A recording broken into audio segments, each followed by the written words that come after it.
BRS working president KTR పై Hyderabad cyber crime పోలీసులు case నమోదు చేశారు. సీఎం రేవంత్ రెడ్డిపై కేటీఆర్ అనుచిత వ్యాఖ్యలు చేశారంటూ ఎమ్మెల్సీ బల్మూరు వెంకట్ ఫిర్యాదు చేశారు. ఇటీవల జరిగిన ఒక ప్రెస్ మీట్ లో కేటీఆర్ చేసిన వ్యాఖ్యలు అనంతరం సోషల్ మీడియా పోస్ట్ లో చేసిన కంటెంట్ పై ఆయన ఫిర్యాదు చేసినట్టుగా తెలుస్తుంది. కేటీఆర్ వ్యాఖ్యలకు సంబంధించిన వీడియోలను సైబర్ క్రైమ్ పోలీసులకు అందజేశారు. కేటీఆర్ వ్యాఖ్యలు సీఎం రేవంత్ రెడ్డి ప్రతిష్టను దెబ్బతీసే విధంగా ఉంటాయంటూ ఫిర్యాదులో పేర్కొన్నారు. రేవంత్ రెడ్డి అనే ఒక చిల్లర నాయకుడు, ఒక చిల్లర వ్యక్తికి కేబినెట్ అంటే అర్థం కాదు, కేబినెట్ ఎట్లా పనిచేస్తుందో అర్థం కాదు. ఎందుకంటే ఆయన ఆలోచనలు వేరు, ఆయన ఎజెండా వేరు. ఆయనకు రాష్ట్ర ప్రయోజనాల కంటే, రైతుల ప్రయోజనాల కంటే రాజకీయ ప్రయోజనాలు, రాక్షస ఆనందము, పైశాచిక ఆనందం ఆయనకు ముఖ్యం. ఆయన చిల్లర పని చేసి బ్యాగులు మోసి జైల్లో పడ్డాడు కాబట్టి మా వాళ్ళని కూడా కొంతమంది జైల్లో పెట్టాలనేది ఆయన వికృతమైన ఆలోచన తప్ప ఇంకోటి కానే కాదు. నేను చెప్పేదల్లా ఒకటే, 6 గ్యారంటీలు 420 హామీల మీదనే మనం అందరం దృష్టి పెడదాం. ఖచ్చితంగా రేవంత్ రెడ్డిని, కాంగ్రెస్ పార్టీని తొందరలోనే ఈ చిల్లర రాజకీయాలు అన్ని ముగిసిన తర్వాత ప్రజాక్షేత్రంలో బట్టలిప్పి నించోబెట్టే విధంగా కార్యాచరణ ఉంటది. దానికి మీ మద్దతు పలకాలని రాష్ట్ర ప్రజలను కోరుతాం. మాజీ మంత్రి కేటీఆర్ పై కేసు నమోదు చేసినట్టుగా తెలుస్తుంది. దీనికి సంబంధించిన పూర్తి అప్డేట్స్ మా కరెస్పాండెంట్ కరుణాకర్ అందిస్తారు. కరుణాకర్, అసలు ఎఫ్ఐఆర్ లో ఏ అంశాలను పొందుపరిచారు, దీనికి సంబంధించిన డీటెయిల్స్ ఏంటి? మాధవి, మాజీ మంత్రి బీఆర్ఎస్ వర్కింగ్ ప్రెసిడెంట్ కేటీఆర్ పై సైబర్ క్రైమ్ పోలీసులు కేసు నమోదు చేశారు. కాంగ్రెస్ ఎమ్మెల్సీ బల్మూరు వెంకట్ ఇచ్చిన ఫిర్యాదు ఆధారంగా పోలీసులు కాసేపటి క్రితమే ఎఫ్ఐఆర్ నమోదు చేశారు. బిఎన్ఎస్ సెక్షన్ 353/2, 352 ఈ 2 సెక్షన్ల కింద కేటీఆర్ పై హైదరాబాద్ సైబర్ క్రైమ్ పోలీసులు ఫిర్యాదు అంటే కేసు నమోదు చేసిన పరిస్థితిని మనం చూస్తున్నాం. మొన్న 11వ తేదీ మాజీ ముఖ్యమంత్రి కేసీఆర్ కాళేశ్వరం కమిషన్ ముందు హాజరైన సందర్భంగా బీఆర్కే భవన్ వద్ద కేటీఆర్ మీడియాతో మాట్లాడారు. ఈ సందర్భంగా ముఖ్యమంత్రి రేవంత్ రెడ్డిపై అసభ్య పదజాలాన్ని ఉపయోగించారు. ముఖ్యమంత్రిని వ్యక్తిగతంగా, ముఖ్యమంత్రి స్థాయిని తగ్గించే విధంగా అనుచిత వ్యాఖ్యలు కేటీఆర్ చేశారు. అందుకు సంబంధించిన వీడియో సాక్ష్యాలను కూడా బల్మూరి వెంకట్ నిన్న సిసిఎస్ పోలీసులకు అందించారు. ఆ సాక్ష్యాలను పరిశీలించిన తర్వాత సిసిఎస్ పోలీసులు కేసు నమోదు చేసినట్టు తెలుస్తోంది.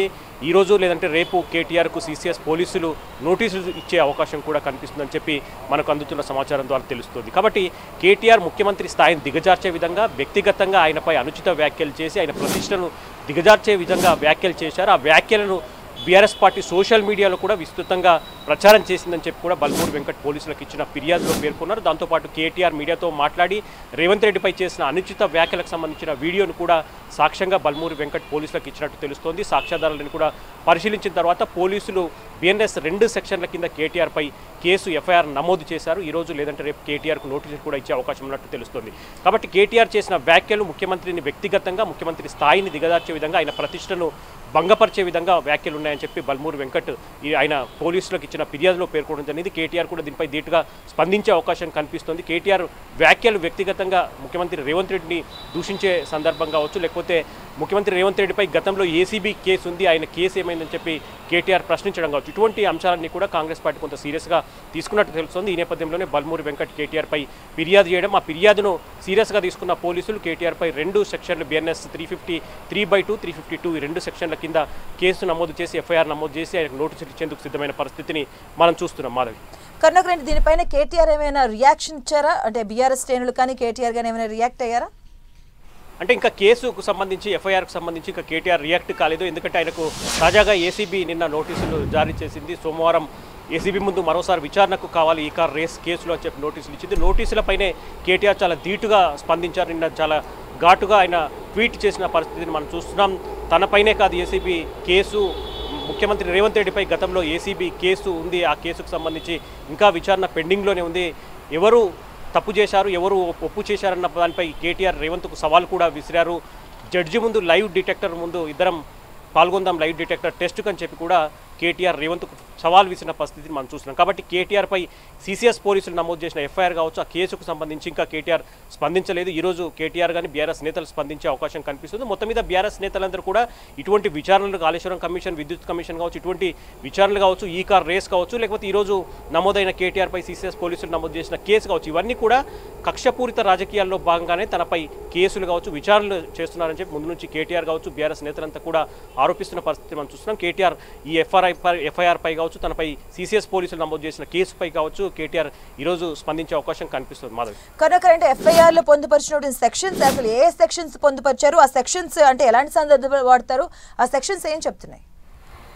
అంటే 2 సెక్షన్ల కింద హైదరాబాద్ సైబర్ క్రైమ్ పోలీసులు 2 సెక్షన్ల కింద కేటీఆర్ పై ఎఫ్ఐఆర్ నమోదు చేశారు. అందులో బిఎన్ఎస్ సెక్షన్ 353/2, 352 ఈ 2 సెక్షన్ల కింద నమోదు చేశారు.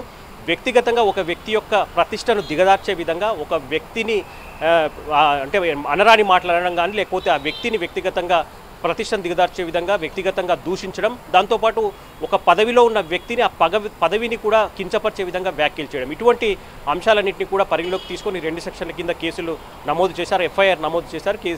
కేటీఆర్కు ఈరోజు కాకపోతే రేపు సిసిఎస్ పోలీసులు నోటీసులు ఇచ్చే అవకాశం ఉందని చెప్పి పోలీసు వర్గాలు చెప్తున్న పరిస్థితిని మనం చూస్తున్నాం. మొత్తం మీద ఈ కార్ రేస్ ఒకవైపు ఈరోజు సిసిఎస్లో కేటీఆర్పై కేసు నమోదు కావడం, ఇటువంటి అంశాలన్నీ కూడా బీఆర్ఎస్ కాంగ్రెస్ పట్ల 2 రాజకీయ పార్టీల మధ్య రాజకీయ దుమారం రేపుతున్న పరిస్థితిని మనం చూస్తున్నాం. Madhav, right, thank you Karunakar.